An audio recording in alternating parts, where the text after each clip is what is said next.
जैसा कि मैंने आप सबको बताया था कि हमारा जब सोलर मैन्युफैक्चरिंग प्लांट तैयार हो जाएगा, तो उसके बाद जो सेकंड हमारी इंस्टॉलमेंट होगी 25 अरब रुपीस की, जो दूसरे महीने कलेक्ट की जाएगी, 25 अरब रुपए की दूसरी किस्त जो कलेक्ट की जाएगी, तो उससे हम जो जमीनें पड़ी हैं बंजर, सिंध में, पंजाब में जो जो जमीनें बंजर पड़ी हैं, उन सब जमीनों पर हम ये फसल गंदुम बोने की, कपास बोने की, चावल बोने की, उसकी सेटिंग को लाए अमल में लेकर आएंगे। तो जब हम ये बकाया जो दूसरी इंस्टॉलमेंट के सेकंड मंथ की इंस्टॉलमेंट को जब हम इन्वेस्ट करेंगे पाकिस्तान की ज़मीन में, ये फसल के तौर पर, ये एग्रीकल्चर की सूरत में, तो जब हम ये इन्वेस्टमेंट करेंगे तो इससे जो किसानों में बेरोजगारी है, जो किसानों का मजदूर तबका, जो किसानों के लोग हैं, जो रोजगार ना होने की वजह से शहरी तरफ आते हैं, शहरों की तरफ आते हैं, दूसरे इलाकों की तरफ हिजरत करके जाते हैं काम की तलाश में, जिसकी वजह से एक बैलेंस खराब हो जाता है। अब उस बैलेंस को ठीक करने के लिए और बेरोजगारी को खत्म करने के लिए, किसानों में रोजगार लाने के लिए, हम जब जमीन में फसल बोएंगे और उसमें खेती बाड़ी जब करवाई जाएगी, तो जाहिर सी बात है उसमें अक्सरियत लोग एग्रीकल्चर कल्चर की भी पढ़ाई पढ़ रहे होते हैं। तो उस पढ़ाई को मद्देनजर रखते हुए और उसको इस्तेमाल करते हुए जब हम वो 25 अरब रुपए जमीन में फसल की सूरत में बोएंगे, अनाज की सूरत में बोएंगे, तो एक वाफिर मिकदार में, एक बहुत बड़ी मिकदार में हमें फसल की इनकम रिसीव होगी। अब उस इनकम को या तो हम शेयर्स के तौर पर डिवाइड डिविडेंड कर दिए जाएं, ये मैं कॉमर्स के अल्फाज की बात कर रहा हूँ जो लोग समझ सकें, तो डिविडेंड कहते हैं कि शेयर्स होल्डर को जब उनको प्रॉफिट उनको दिया जाता है।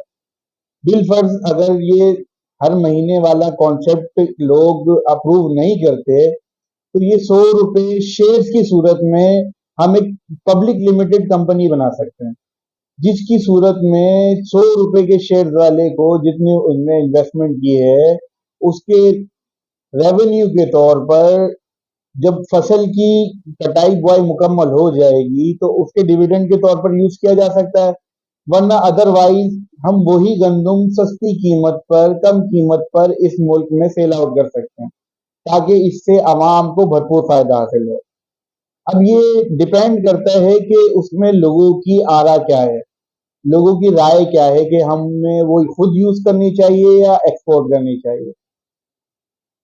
असल में जब हम सोलर के ट्यूबवेल्स प्लांट लगाना शुरू कर देंगे, तो उससे हमारी बंजर जमीनें, जैसे मैंने आपको पिछली वीडियो में बताया था कि सोलर प्लांट लगाने के बाद ही हमें गंदुम की बुआई या कपास की बुआई ये काम करने पड़ेंगे, एग्रीकल्चर का काम दूसरी इंस्टॉलमेंट से। तो जब हम वो करना शुरू कर देंगे, तो एक वाफिर मिकदार में हमारे पास सरमाया आना शुरू हो जाएगा, और उस सरमाए को हम इस्तेमाल करते हुए उस काम को बढ़ाते जाएंगे, बढ़ाते जाएंगे। वो अपना प्रोडक्शन खुद ही करता रहेगा, हमें उसमें और पैसे डालने की जरूरत नहीं है। तो हमने जब जमीनों में 25 अरब रुपए लगा दिए, तो उसके बाद हमें उसमें नेक्स्ट टाइम 25 अरब रुपए और 10-15 अरब रुपए नहीं लगाना। वो अपने आप को खुद ही सरवाइव करता रहेगा, काम, लोगों की तनख्वाहें निकलती रहेंगी और प्रॉफिट जनरेट होता रहेगा, गंदुम जनरेट होती रहेगी। टाइम पीरियड्स के हिसाब से गंदुम का टाइम खत्म, चावल लग जाएगा, चावल का खत्म, कपास लग जाएगी। तो ये सर्कुलेशन एक चलता रहेगा। तो जमीनों पे फसल होती रहेगी, किसान भूखा नहीं मरेगा, खुदकुशी नहीं करेगा, उसकी जमीनें पानी ना होने की वजह से खराब नहीं होंगी, पैसे ना होने की वजह से खराब नहीं होंगी। किसान को कर्ज लेना पड़ता है जमीन में फसल लगाने के लिए, और ये कर्ज का निजाम ही चला रहा है, सूदी निजाम, जिसकी वजह से बरकत हो ही नहीं रही। हमें परेशानी परेशानी।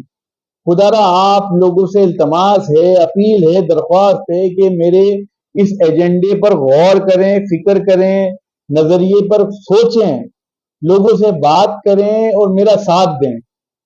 अल्लाह ताला से मैंने मदद मांगी है, बाकी आप लोगों को साथ देना जरूरी है। जब तक आप लोग साथ नहीं देंगे नहीं होगा। सिर्फ 100 रुपए का एक अमाउंट है जो हर पाकिस्तानी ने हर महीने देना है, और वो भी ज्यादा नहीं, 30 महीने तक देना, इससे ज्यादा नहीं। 30 महीने में मुश्किल से एक पाकिस्तानी 30 महीने के अंदर, 2.5 साल के अंदर सिर्फ और सिर्फ 3,000 रुपए देगा। और वो भी आपका पैसा आपके मुल्क में ही इन्वेस्ट होगा। जब जिसका दिल चाहे, जिस पाकिस्तानी का दिल चाहे, वो आकर मुल्क में देख सकते हैं, उस जगह पर आकर सर्वे कर सकते हैं कि मसला कोई नहीं है, मुल्क अच्छी तरह से चल रहा है, वर्क कर रहा है। नेक्स्ट टाइम फिर मैं इंशाल्लाह आपको उसको बताऊंगा कि उसके बाद हमें नेक्स्ट इन्वेस्टमेंट किस जगह करनी है, किस डेवलपमेंट सेक्टर में करनी है, वो इंशाल्लाह मैं आपको नेक्स्ट वीडियो में बताऊंगा। जब तक के लिए अल्लाह हाफिज, अस्सलाम वालेकुम।